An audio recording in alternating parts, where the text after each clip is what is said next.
और अब शुरू करेंगे न्यूज टॉप 9। मैं हूं आपके साथ रवि मिश्रा। सबसे पहले बात उन खबरों की जो राष्ट्रीय स्तर की है। संसद के मॉनसून सत्र के तीसरे हफ्ते का पहला दिन आज भी हंगामे के आसार है। लोकसभा में आज बीजेपी सांसद उठाएंगे असम और मिजोरम का मुद्दा। पीएम मोदी डिजिटल भुगतान के लिए आज लॉन्च करेंगे ई रूपी। और पेगासस मामले में सुप्रीम कोर्ट में कब होगी सुनवाई, देश की अहम खबरों के लिए देखते हैं टॉप 9 राष्ट्र।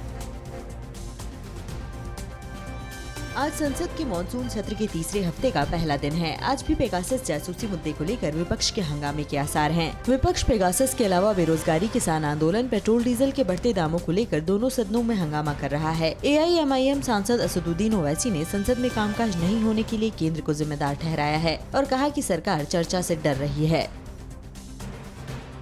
असम मिजोरम के बीच जारी तनाव का मामला आज लोकसभा में उठ सकता है। सूत्रों के हवाले से खबर है कि बीजेपी सांसद असम मिजोरम के बीच विवाद सुलझाने के लिए आयोग बनाने की मांग कर सकते हैं। मामले में कोशिश की जा रही है कि विवाद और ज्यादा ना बढ़े और राज्यों की सीमा के विवाद का ऐसा समाधान निकाला जाए जो सभी को मान्य हो। असम मिजोरम सीमा पर रविवार को भी तनाव रहा। जरूरी सामानों के लिए आवाजाही करने वाले ट्रकों और अन्य गाड़ियों पर प्रतिबंध जारी है। अधिकारियों के मुताबिक हिंसा प्रभावित क्षेत्र लैलापुर के अंदर और इसके आसपास तथा अंतर्राज्यीय सीमा पर स्थिति शांत है। काफी तादाद में CRPF जवान NH 306 पर गश्त कर रहे हैं। प्रधानमंत्री नरेंद्र मोदी आज वीडियो कॉन्फ्रेंसिंग के जरिए डिजिटल भुगतान के लिए ई रूपी की शुरुआत करेंगे। ई रूपी डिजिटल भुगतान के लिए कैशलेस और संपर्क रहित माध्यम है। ये एक QR कोड या SMS स्ट्रिंग आधारित ई वाउचर है जिसे लाभार्थियों के मोबाइल पर पहुंचाया जाता है। पीएम मोदी UNSC की बैठक की अध्यक्षता करने वाले पहले भारतीय प्रधानमंत्री होंगे। ये जानकर ही पाकिस्तान को डर सता रहा है कि कहीं भारत इस मौके का फायदा उसके खिलाफ न करे। इसीलिए पाक विदेश मंत्रालय ने उम्मीद जताई है कि भारत इस समय निष्पक्ष होकर काम करेगा। भारत को 1 महीने के लिए UNSC की कमान मिल गई है। सुप्रीम कोर्ट पेगासस जासूसी मामले पर 5 अगस्त को सुनवाई करेगा। चीफ जस्टिस NV रमन्ना और जस्टिस सूर्यकांत की बेंच मामले से जुड़ी याचिकाओं पर सुनवाई करेगी। मामले में स्वतंत्र जांच की मांग को लेकर वरिष्ठ पत्रकार N राम, शशि कुमार, वकील मनोहर लाल शर्मा और CPM सांसद जॉन ब्रिटास ने याचिका दायर की है। दिल्ली के जंतर मंतर पर आज फिर किसान संसद लगेगी। 200 किसान इस प्रदर्शन में हिस्सा लेंगे। सिंघू बॉर्डर से बसों के जरिए किसान जंतर मंतर पहुंचेंगे। दिल्ली सरकार ने आधिकारिक तौर पर इस प्रदर्शन को परमिशन दी है। प्रदर्शन के लिए सुबह 11 बजे से शाम 5 बजे तक की इजाजत दी गई है। झारखंड के धनबाद जिला एवं सत्र न्यायाधीश उत्तम आनंद मौत मामले में SIT ने अपनी कार्रवाई तेज कर दी है। पुलिस ने तलाशी के लिए कई जगहों पर दबिश दी। इस दौरान कई थानों से संदिग्धों को हिरासत में लिया गया। कई अपराधियों की गिरफ्तारी के साथ होटलों को भी खंगाला जा रहा है। मामले में CCTV फुटेज वायरल करने वाले सब इंस्पेक्टर को भी सस्पेंड कर दिया गया है।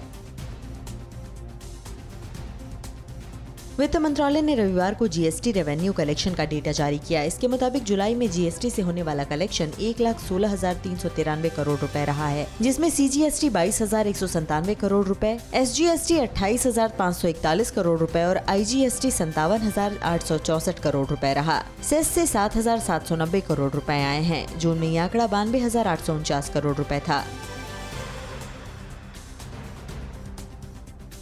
आगे बढ़ते हैं, बात करते हैं राजनीति की। केंद्रीय गृह मंत्री अमित शाह ने अपने यूपी दौरे में CM योगी की जमकर तारीफ की। आज पश्चिम बंगाल की CM ममता बनर्जी कौन सी स्कीम लॉन्च करेंगी और नीतीश कुमार को किसने कहा PM मटीरियल।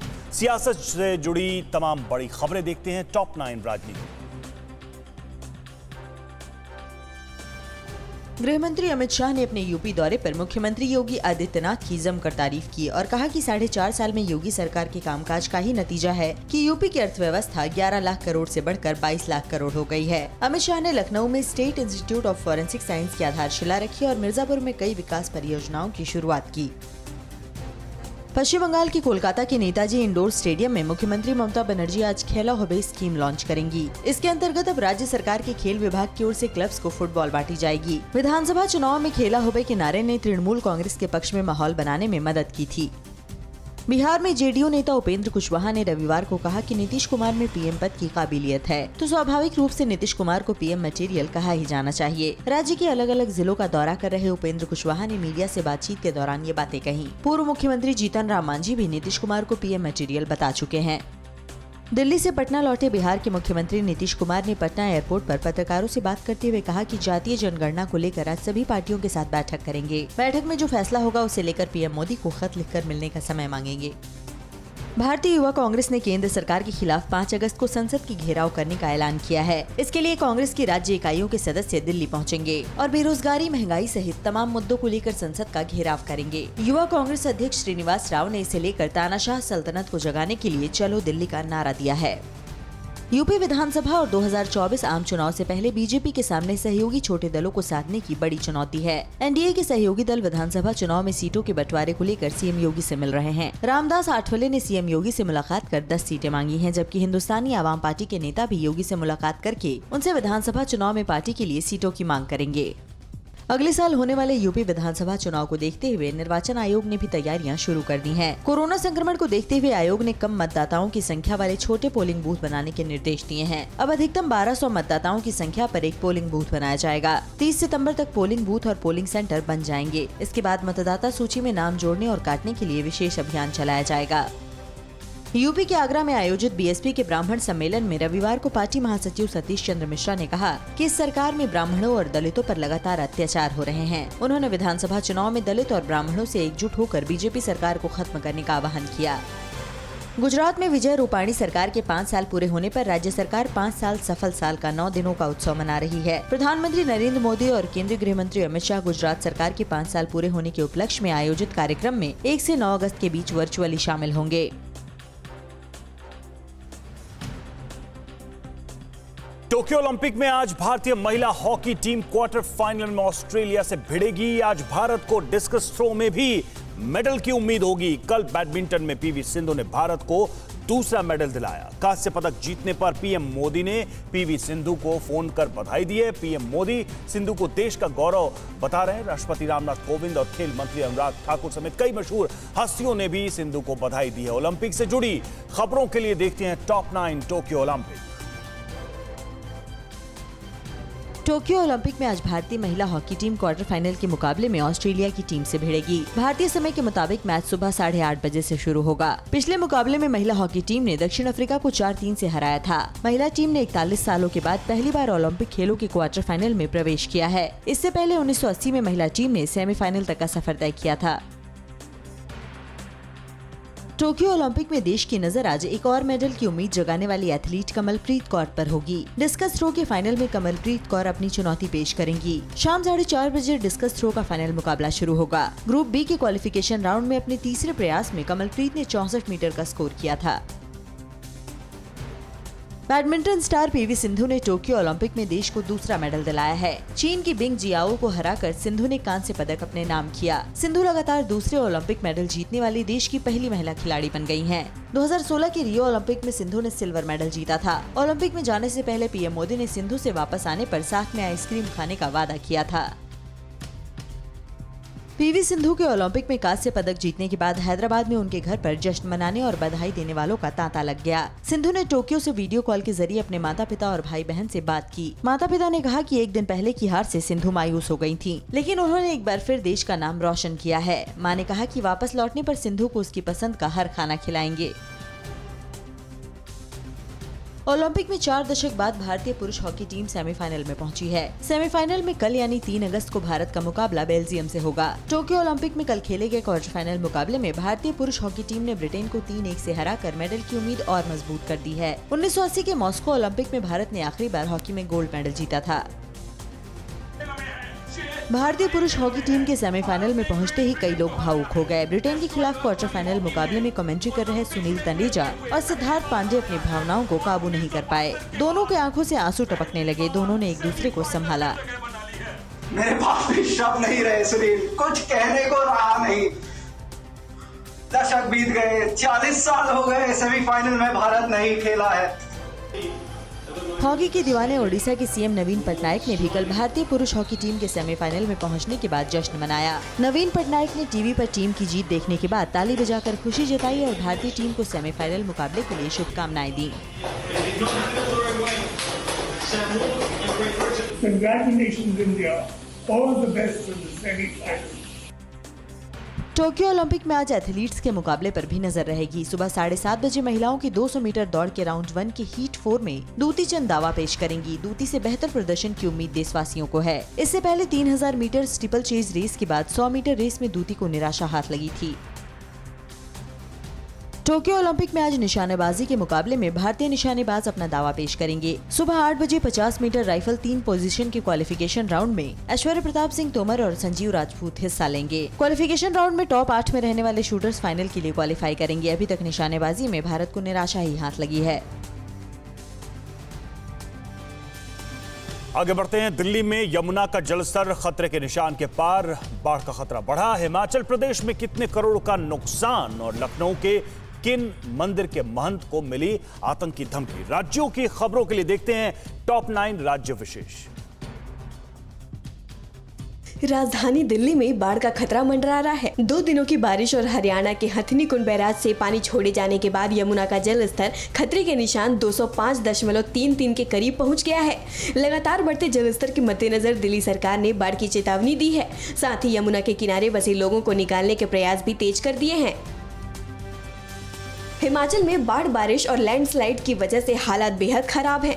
प्रदेश में अब तक 326 लोगों को सुरक्षित निकाला जा चुका है, जबकि बारिश की वजह से राज्य को 632 करोड़ का नुकसान हुआ है। मुख्यमंत्री जयराम ठाकुर ने खराब मौसम के बीच बाढ़ प्रभावित इलाकों का हवाई सर्वेक्षण किया। इस दौरान मुख्यमंत्री ने कहा, लाहौल में एक सैलानी को सुरक्षित निकालेंगे। अमूमन सूखे की मार झेलने वाले राजस्थान में इन दिनों बाढ़ आई हुई है। लगातार 8 घंटे हुई बारिश में भीलवाड़ा शहर का हाल बेहाल है। टेक्सटाइल सिटी की सड़कें दरिया बनी हुई हैं। पॉश कॉलोनियों के घरों तक में पानी भर गया है। भीलवाड़ा और गुलाबपुरा के रेलवे अंडरपास में 5 से 8 फीट पानी भरने से आवाजाही ठप है। वहीं अजमेर में भी भारी बारिश के कारण पानी भरने से लोगों की दिक्कतें बढ़ गई हैं।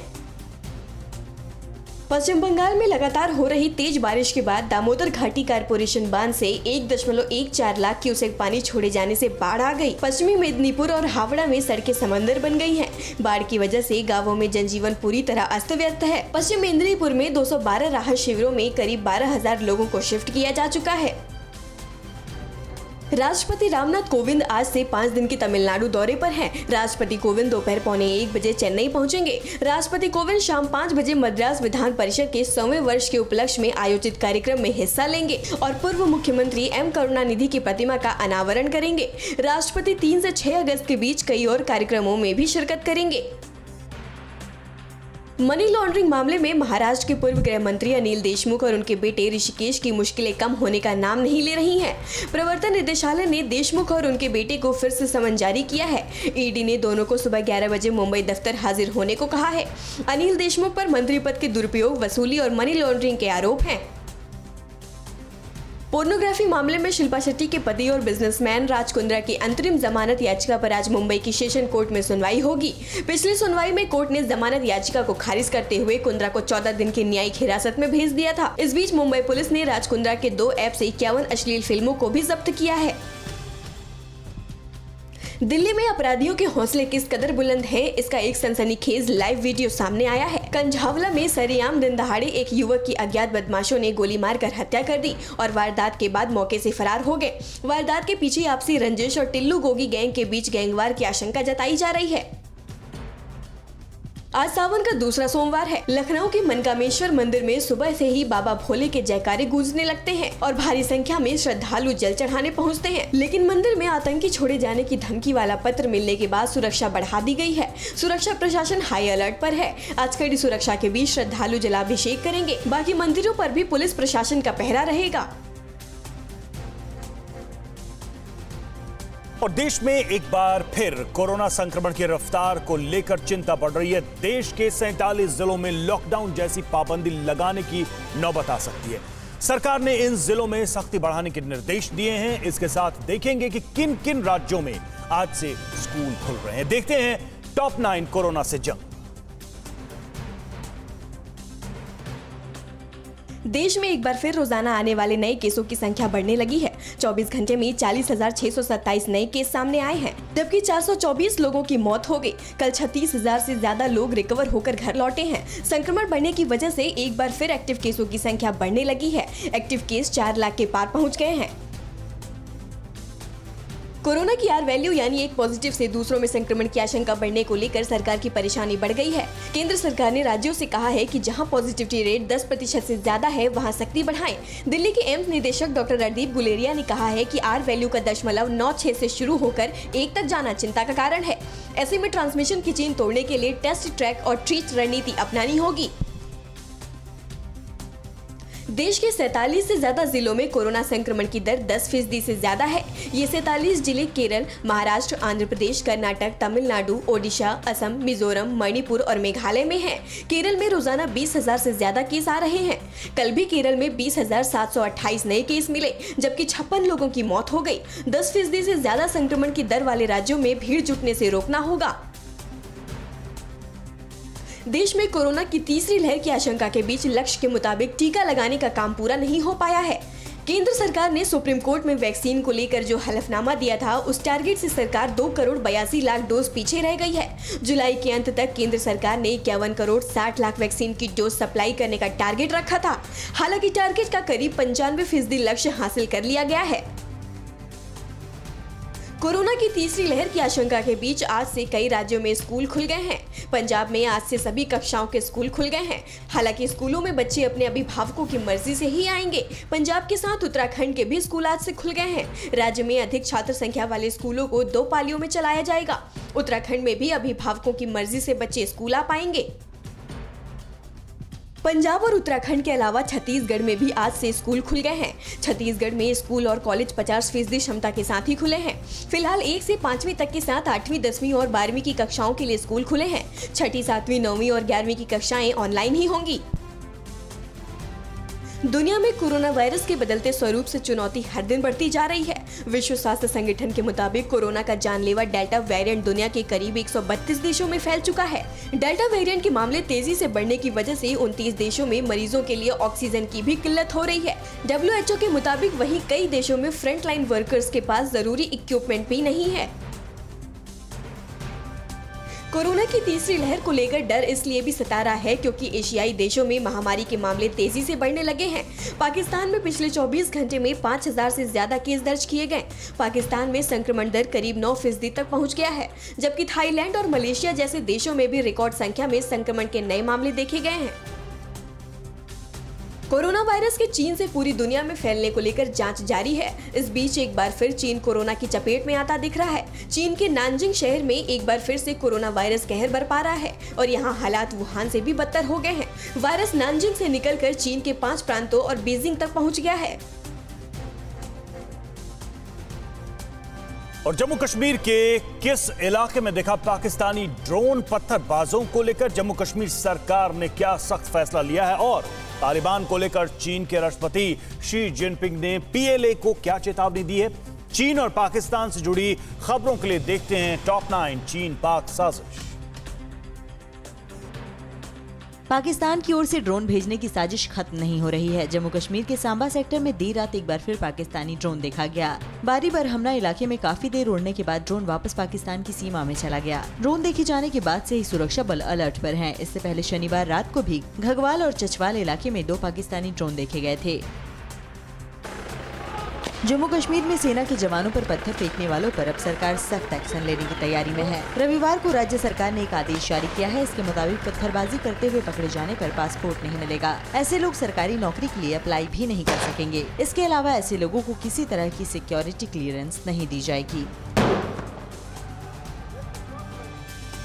जम्मू कश्मीर के श्रीनगर में एक सियासी कार्यकर्ता के घर के बाहर संदिग्ध आतंकियों ने फायरिंग की। सूत्रों के मुताबिक बंदूकधारियों ने पड़शाही बाग के रहने वाले मोहम्मद उमर के घर के बाहर फायरिंग की। सूचना मिलने पर पहुंची पुलिस ने मामले की जांच शुरू कर दी है। उमर को जम्मू कश्मीर पीपुल्स मूवमेंट से जुड़ा बताया जाता है।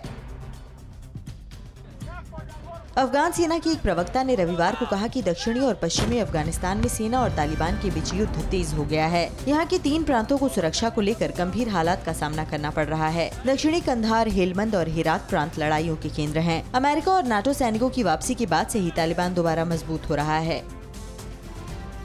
पाकिस्तानी सेना ने रविवार को अफगानिस्तान के कुनार प्रांत पर एक D-30 रॉकेट दागा। शेल्टन जिले में हुए इस रॉकेट हमले में एक नागरिक घायल हो गया। अफगान रक्षा मंत्रालय के प्रवक्ता ने ट्वीट कर इसे अंतर्राष्ट्रीय कानून का उल्लंघन बताया और कहा कि ये एक अच्छे पड़ोस के सिद्धांतों के भी खिलाफ है। अफगान सेना के एक प्रवक्ता ने रविवार को कहा कि दक्षिणी और पश्चिमी अफगानिस्तान में सेना और तालिबान के बीच युद्ध तेज हो गया है। यहाँ के 3 प्रांतों को सुरक्षा को लेकर गंभीर हालात का सामना करना पड़ रहा है। दक्षिणी कंधार, हेलमंद और हेरात प्रांत लड़ाइयों के केंद्र हैं। अमेरिका और नाटो सैनिकों की वापसी के बाद से ही तालिबान दोबारा मजबूत हो रहा है।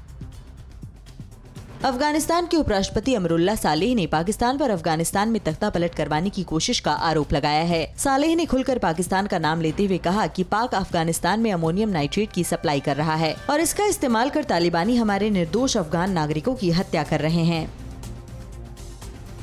सिक्किम में एलएसी पर तनाव कम करने और विश्वासपूर्ण संबंधों को आगे बढ़ाने के लिए भारत और चीन की ओर से अहम पहल हुई है। रविवार को सिक्किम के कोंगरा-ला में भारतीय सेना और तिब्बत स्वायत्त क्षेत्र के खम्बा दजोंग में चीन की पीपुल्स लिबरेशन आर्मी के बीच हॉटलाइन स्थापित की गई। इसके जरिए किसी भी हालात में जल्द संपर्क किया जा सकेगा।